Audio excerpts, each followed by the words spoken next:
கடவுள்களின் கல்யாண நாள்னா அது பங்குனி உத்திரம் தான். பங்குனி உத்திரத்தன்று நிறைய தெய்வங்களோட கல்யாணம் நடந்திருக்கு. சிவபெருமான் மீனாட்சியை திருமணம் செய்து மீனாட்சி சுந்தரேஸ்வரராக காட்சி தந்தது பங்குனி உத்திரத்தன்று தான்.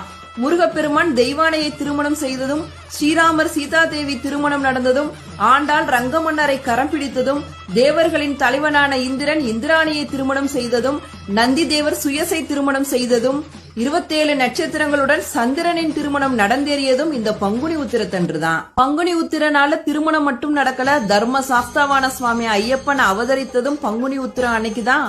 நம்பியின் மகளாக வள்ளி தேவி அவதரித்ததும் பங்குனி உத்திரம் அன்னைக்குதான்.